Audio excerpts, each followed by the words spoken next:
Pemirsa, sebelumnya sejumlah tokoh nasional yang tergabung dalam Majelis Permusyawaratan Rembang mengungkapkan keprihatinan atas kondisi politik Indonesia saat ini.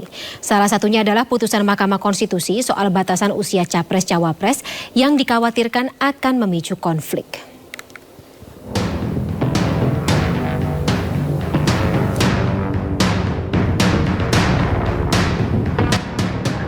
Dalam pidatonya Minggu siang, Ketua Umum PDI Perjuangan Megawati Soekarnoputri membahas situasi politik terkini di tanah air.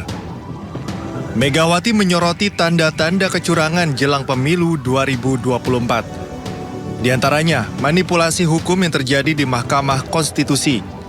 Megawati bercerita terkait pembentukan MK di era kepemimpinannya saat menjabat sebagai presiden. Mega menegaskan, MK dibentuk untuk kepentingan rakyat dan menjaga demokrasi, bukan untuk kepentingan perorangan.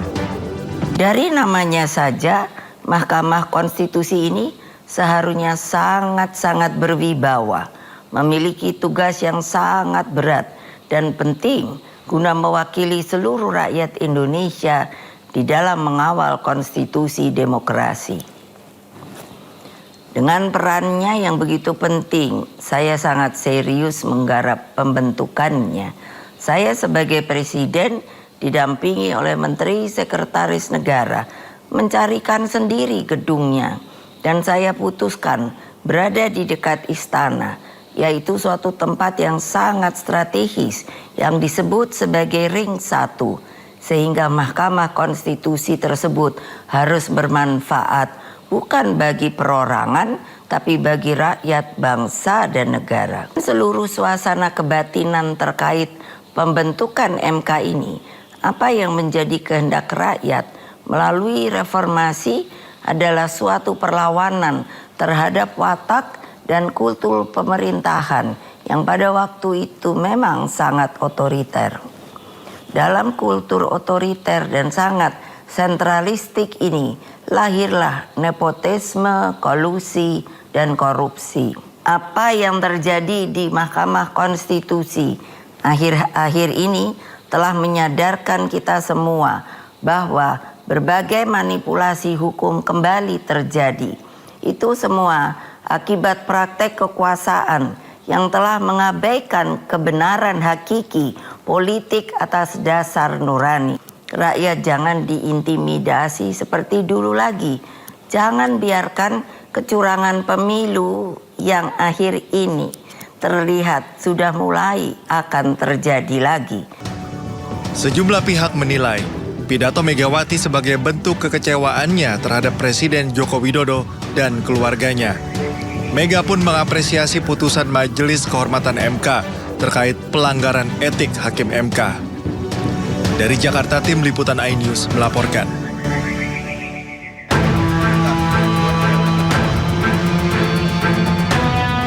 Sejumlah tokoh nasional seperti jurnalis senior Gunawan Muhammad, mantan Menteri Agama Lukman Hakim Saifuddin, dan beberapa tokoh lain menggelar pertemuan tertutup dengan ulama besar Kiai Mustafa Bisri atau Gusmus di Kompleks Pondok Pesantren Raut Latut, Talibuin Leteh, Rembang, Jawa Tengah.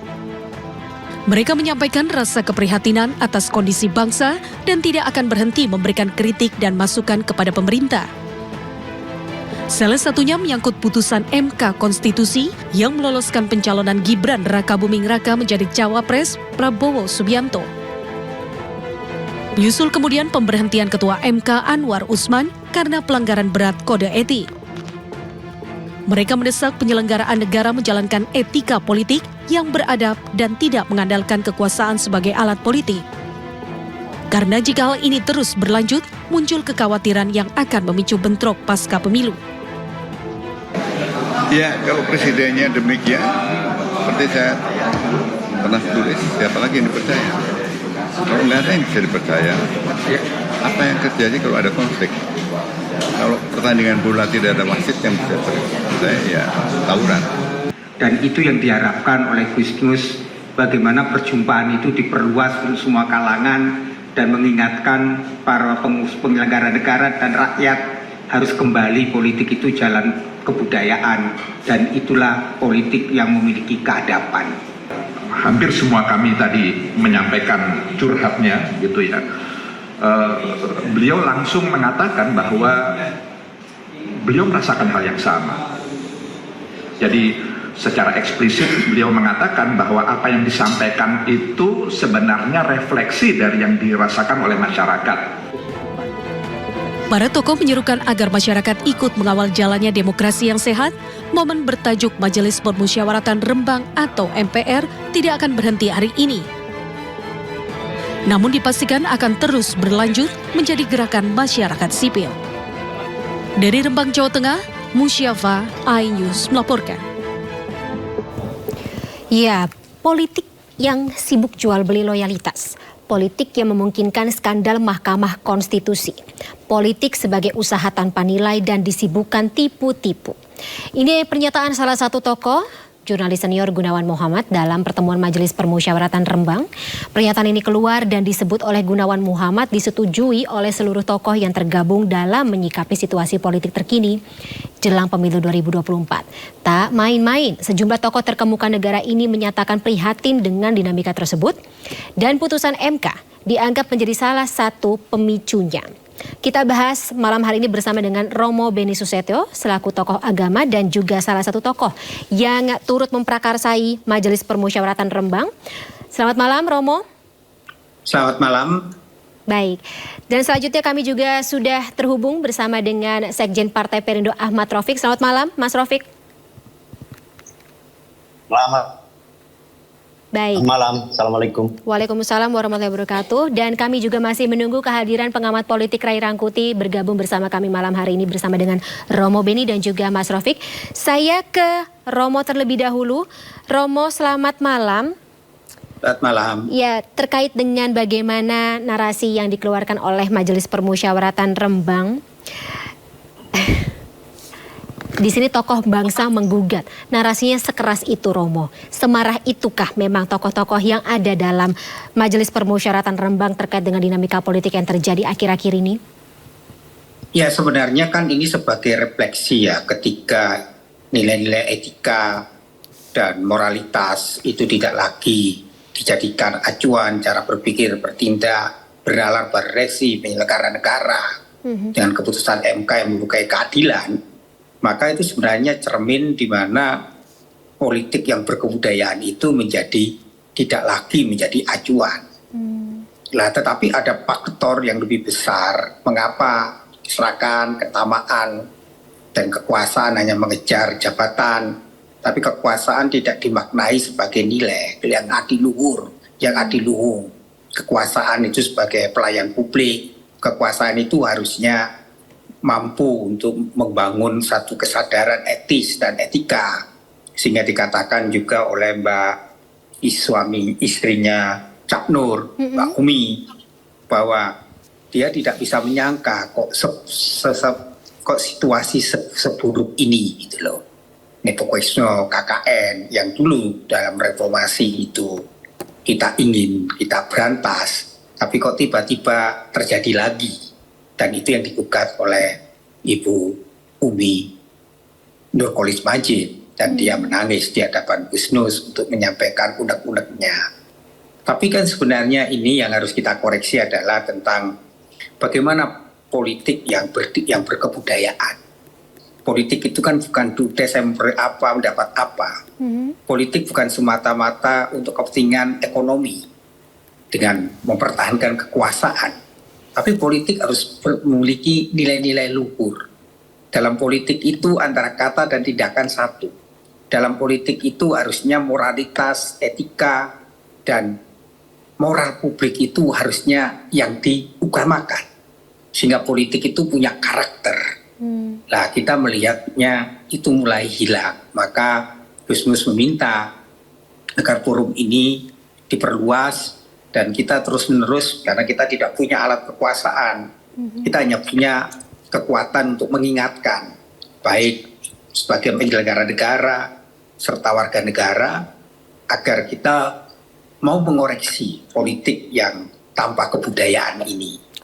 Dan itulah yang diharapkan dalam forum Rembang ini, bagaimana kita mengoreksi politik ke depannya harus memiliki keadaban publik itu. Oke, tapi proses berpolitik yang dipertanyakan Romo selama ini oleh masyarakat, konfirmasi ya, saya konfirmasi dan koreksi saya kalau saya salah, apakah itu juga terlihat begitu jelas dalam putusan Mahkamah Konstitusi yang kemarin? Kalau dalam putusan Mahkamah Konstitusi kan jelas kan dengan keputusan apa yang dikatakan Pak Jimmy, ada pelanggaran moral etika yang berat kan, sehingga sampai akhirnya pemecatan, tidak lagi menjadi ketua konstitusi. Berarti kan ada nilai moralitas publik dan etika yang dilanggar. Karena dalam hal konstitusi itu kan harus dijaga. Konstitusi itu harus ditegakkan. Yes. Tapi ketika konstitusi itu diingkari, ini kan akan menjadi presiden buruk. Kalau konstitusi aja bisa diingkari, apalagi proses-proses selanjutnya. Maka untuk mencegah itu tidak terjadi, maka pentingnya mari kita sama-sama mengingatkan semua, baik penyelenggara negara dan warga negara, bahwa kita tidak boleh lagi mengobok-obok konstitusi ini. Dan supaya konstitusi tidak diobok-obok, ya kita kembalikan politik itu jalan kebudayaan. Politik bukan untuk sekedar merebut kekuasaan atau sekedar untuk mempertahankan kekuasaan. Politik itu harus dikembalikan kepada nilai. Yaitu nilai politik itu apa? Bahwa dalam berpolitik itu berpegang teguh kepada etika, berpegang teguh kepada moralitas, berpegang teguh kepada nilai-nilai karakter berbangsa bernegara. Jadi politik harus tunduk kepada etika dan moralitas publik.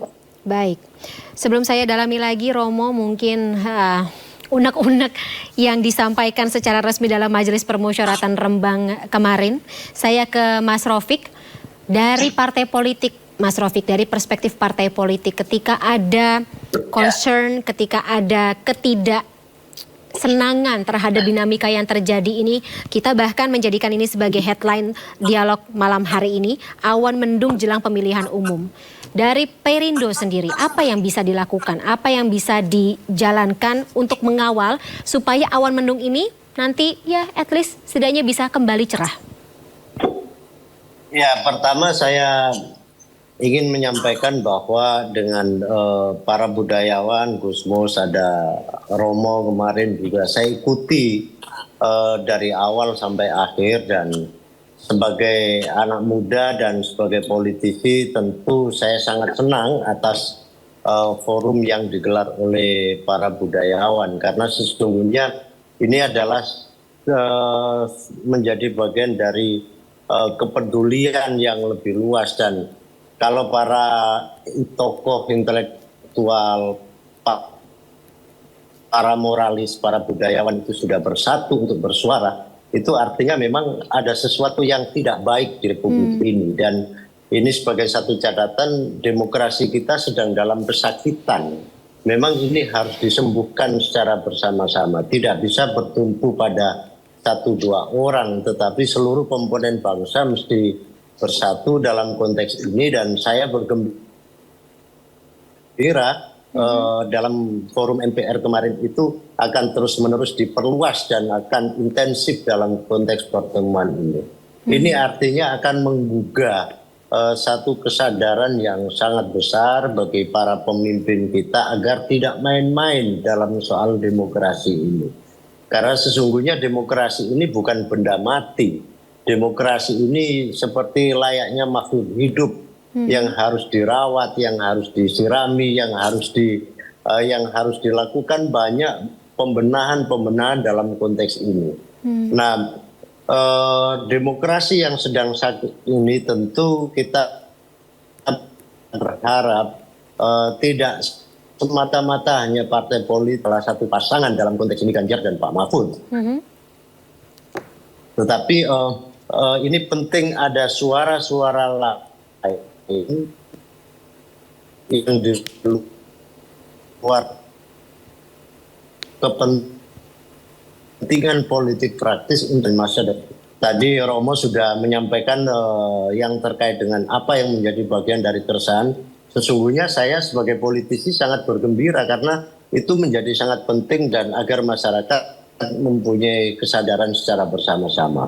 Yang kedua, saya ingin menyampaikan juga bahwa demokrasi yang sedang sakit ini, di mana akan dilihat nanti kita sudah bisa membaca arah ke depan bahwa netralitas dalam politik ini nanti dalam pemilu nanti kelihatannya juga akan menapaki jalan buram.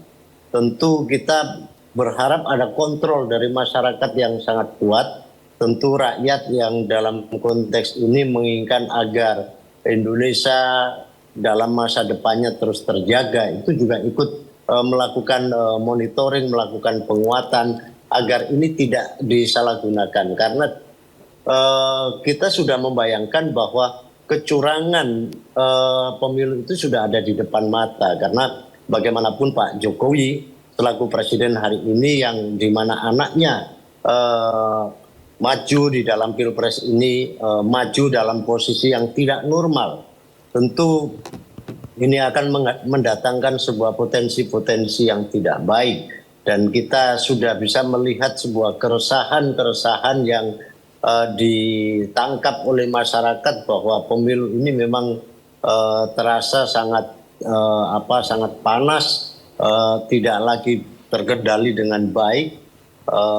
Masyarakat di bawah juga sangat tegang, apalagi aparatur juga sampai hari ini terus-menerus dalam tuduhan atas netralitas itu, ketidaknetralan di dalam menjaga pelaksanaan pemilu ini secara jurdil, maka tentu ini harus bisa diciptakan kembali. Nah, diciptakan kembali ya, saya berharap apa yang dihimbau oleh Presiden bahwa aparat harus netral itu memang harus benar-benar dijalankan dan ditunjukkan. Tidak hanya sekedar iya, tetapi harus ditunjukkan secara maksimal bahwa ya kami netral menjaga semua demi masa depan pemilu dan menghasilkan pemilu yang qualified. Saya kira itu. Baik Mas Rofik. Ya jangan sampai. Halo. Iya baik. Cukup kita dapat poinnya. Saya ke Bang Ray Rangkuti. Ya. Bang Ray, ketika ini ada 19 tokoh terkemuka hadir semuanya, Majelis Permusyawaratan Rembang terbentuk, kemudian juga mengeluarkan ya kita bisa bilang pernyataan resmi yang sangat keras. Kelihatan sekali ada kekecewaan terkait dengan dinamika politik yang terjadi dan bahkan menyasar ke beberapa pihak tertentu yang ya nanti Bang Ray juga bisa akan menjelaskannya sendiri. Apakah ini sesuatu yang perlu dikhawatirkan? Apakah ini bisa jadi gambaran bagaimana pelaksanaan pemilu 2024 ini yang seperti kekhawatiran Mas Rofik tadi panas? Ya lebih besar dari sekedar itu ya, lebih besar dari sekedar persoalan pemilu pilpres gitu. Tapi ini makin mengentalkan kita sebetulnya jatuh pada situasi yang seringkali saya sebut sebagai demokrasi minimalis ya. Demokrasi minimalis itu yang hanya menganggap bahwa demokrasi itu seperangkat aturan gitu. Jadi kalau masih ada aturannya boleh mengatakannya dan sebagainya, itu seolah-olah itu udah boleh gitu. Tapi orang nggak berpikir bagaimana aturan itu dibuat, mekanismenya seperti apa, tata caranya seperti apa gitu. Dan lebih penting dari sekedar itu, di antara boleh dan tidak boleh, ya masih ada sebetulnya yang jauh lebih baik dari itu, yaitu bagus apa tidak, bermanfaat apa tidak gitu. Nah, kita sekarang jatuh pada situasi ya yang semata-mata boleh dan tidak boleh itu yang saya sebut sebagai demokrasi minimalis. Maka seperti yang tadi itu ya yang kita alamilah sekarang ini, sekalipun aturan hukumnya diproduksi melalui satu proses yang kelihatan cacat moral ya, cacat etik gitu, tapi ya, orang bergembira saja yang menggunakannya gitu. Padahal kalau sebetulnya ya bangsa ini standar demokrasinya lebih dari sekedar boleh dan tidak boleh, tapi juga bagus tidak bagus ya, baik dan tidak baik gitu. Itu udah mereka udah malu menggunakan aturan pasal undang-undang yang diproduksi dengan cara yang ilegal dan yang tuna adab demokrasi gitu. Kita sebetulnya punya banyak contoh ya yang memperlihatkan kepada kita bagaimana ya elit-elit kita dahulu melihat demokrasi itu bukannya sekedar seperangkat aturan yang dimaksud, tetapi juga ya seperangkat nilai, ya seperangkat etik macam-macam itu. Salah satu saya kira contoh yang paling dekat dengan kita itu adalah ya apa yang dilakukan oleh Pak Habibie tahun 99 ya, Tahun 99 itu Pak Habibie laporan pertanggungjawabannya ditolak oleh MPR ya. Yang salah satu penolaknya tentu saja adalah partai politik beliau, meskipun saat itu belum dinamakan partai politik, namanya Golkar gitu ya. Nah, Golkar ikut salah satu fraksi yang ikut menolak laporan pertanggungjawaban Presiden Habibie. Tidak ada larangan sebetulnya, tidak ada aturan yang mengatakan bahwa presiden yang ditolak laporan pertanggungjawabannya di sidang MPR, maka presiden yang bersangkutan itu kehilangan hak untuk mencalonkan diri sebagai calon presiden gitu. Kenyataannya ketika beliau tetap diminta untuk mencalonkan diri sebagai calon presiden pasca pemilu tahun 99, beliau mengatakan tidak mau. Kenapa gitu? Ya bagaimana mungkin saya ya mau bisa menjadi calon presiden sementara laporan pertanggungjawaban saya ditolak oleh MPR yang salah satunya adalah fraksi dari partai politiknya begitu. Atau saat itu belum partai, masih ormas ya, Bang gitu. Rey. Nah, itu yang disebut dengan moral etik. Jadi ini bukan persoalan boleh nggak boleh aja, lebih dari sekedar persoalan moral, lebih dan apa nama itu boleh nggak boleh, tapi bagus nggak bagus, baik nggak bagus itu. Nah, dua kalimat inilah yang hilang dari politisi kita saat ini. Yang penting bagi mereka tuh ya penting aturannya ada, meskipun aturannya itu diproduksi dengan cara yang tadi ya melanggar etika, ya penuh dengan ada katanya intervensi masuk ke dalam, ya macam-macam dan seterusnya itu gitu. Jadi inilah persoalan kita yang sekarang ini besar gitu. Bang Rey, mereka ini maksudnya ada satu kelompok tertentu atau kita bicara secara keseluruhan para politikus Indonesia? Ya tentu kalau konteksnya seperti yang saya sebut tadi itu kurangnya pemahaman etika berdemokrasi, adat berdemokrasi, ya itu ya umumnya begitu ya di politisi kita gitu. Tapi lebih khusus lagi untuk kasus yang seperti yang sekarang ya dalam proses pencalonan presiden wakil presiden ini kan. Jadi ada keputusan Mahkamah Konstitusi yang menyatakan membolehkan ya pejabat politik ya yang masih atau pernah menduduki jabatan-jabatan yang bersifat official elected gitu untuk dapat dicalonkan sebagai calon wakil presiden atau calon presiden gitu. Kenyataannya ketika diperiksa ya proses undang-undang itu nggak ada catatan gitu, dan itu diperiksa di Mahkamah Konstitusi. Lalu semestinya secara moral hukum itu mestinya ya tidak lagi dipakai sebelum diubah kembali dengan cara yang layak dan patut gitu. Tapi kenyataannya ya semua masih berdelik dengan mengatakan kan putusannya nggak dihapus. Iya, memang secara teks putusannya nggak dihapus, ya, tapi secara moral itu mestinya aturan tidak bisa lagi dipakai, jangan lagi dipakai karena itu diproses dibuat dengan cara yang immoral, cara yang melanggar etik, cara yang melanggar adab gitu loh. Nah, cuma kan tetap ada yang bersikeras, yang penting aturannya berlaku. Ya kan kalau lebih gitu repot menjelasin etik itu seperti apa gitu loh kira-kira. Yang penting sudah final and binding gitu, makanya kita harus ikut serta juga dalam keputusan yang mengikat secara hukum tersebut. Baik. Ya, itulah repotnya gitu. Baik. Nah, itu semua tentu kembali kepada orang-orang. Inilah pendekatannya bukan lagi legal formal. Kalau legal formal ya memang boleh. Ini kembali kepada yang bersangkutan. Dalam hal ini misalnya Gibran lah. Apakah Gibran mau dicalonkan sebagai calon wakil presiden dengan melalui aturan yang sudah dinyatakan ya cacat secara moral gitu loh. Nah, itu kembali ke standar moralnya Gibran. Lebih tinggi sedikit standar moralnya Pak Jokowi sebagai ayahnya Gibran gitu kira-kira. Ada nilai-nilai di sini yang dipertanyakan dan Mas Rofik, saya tahu waktu Anda terbatas. Mas Rofik, ketika kita, ya ini narasi yang sudah cukup jelas, terus kemudian kekhawatiran Mas Rofik juga bisa dibilang beralasan. Tetapi lagi-lagi ketika kita melihat bagaimana dinamika berjalan, terus kemudian yang bersangkutan yang terlibat atau pihak-pihak yang disebut secara cukup jelas, terutama oleh Ibu Omi Komariah Majid. Nepotisme kekuasaan terlihat jelas dipertontonkan kepada masyarakat tanpa rasa malu dan juga bersalah sama sekali. Dari Partai Perindo sendiri, ya pasti tidak mau dong ini akan lanjutan lagi ke depannya, apalagi mengingat ya lagi-lagi ada beberapa tindakan yang bisa dibilang menyasar ke kerjasama politik yang terjadi antara Partai Perindo dan juga teman-teman. Mas Rofik? Yes. Saya kira memang ini harus menjadi penghargaan mahal ya, karena para pemimpin. Ya, Ya, ini sinyalnya kurang bagus nih, saya terima. Jadi begini, saya kira ini harus menjadi pelajaran yang sangat mahal bagi para elit bangsa ini, bahwa menjadi pemimpin itu perlu sifat negarawan. Tidak hanya sekedar ingin berkuasa, tetapi dia harus paham bahwa semua itu juga ada batasnya. Semua ini dalam konteks bernegara itu ada sesuatu nilai yang harus diperjuangkan. Pak Jokowi mesti ingat bagaimana proses reformasi itu yang berdarah-darah dalam rangka melawan nepotisme, melawan KKN ya, nepotisme, kolusi dan korupsi.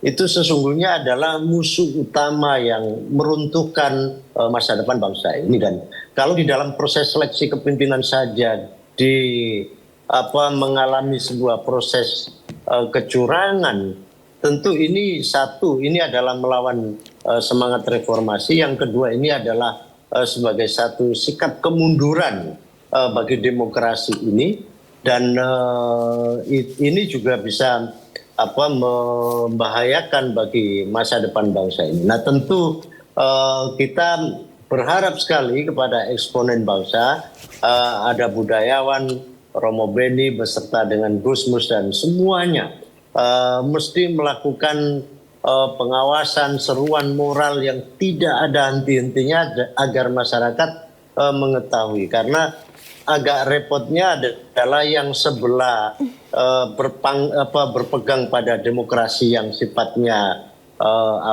letterlek, hanya di atas kertas bahwa ini adalah aturan, apapun situasinya, apapun caranya, yang penting dalam konteks Machiavelli semua dihalalkan.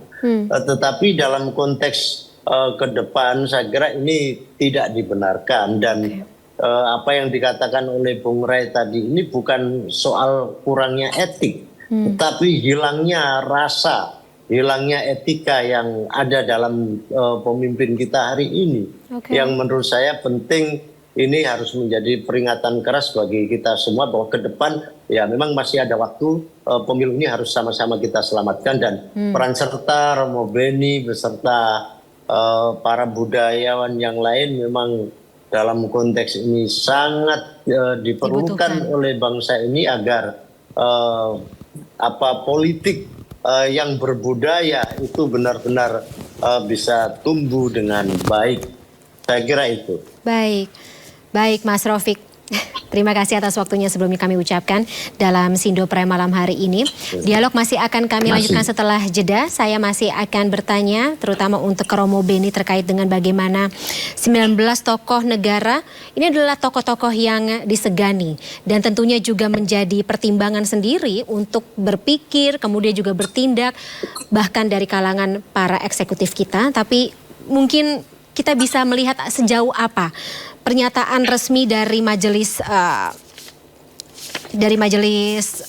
permusyawaratan Rembang ini, kalau kita singkat sih sama dengan Majelis Permusyawaratan Rakyat ya, MPR, untuk menjadi ya lagi-lagi sama-sama begitu mencegah awan mendung yang terjadi di awal pemilu 2024 ini terjadi sampai atau berlangsung sampai dengan akhir pemilu. Mas Rofik, saya ucapkan terima kasih atas waktunya malam hari ini, tapi bersama dengan Romo Beni dan juga Bang Ray Rangkuti akan kami lanjutkan setelah jeda. Tetaplah bersama kami pemirsa. Sindo Prime akan segera kembali.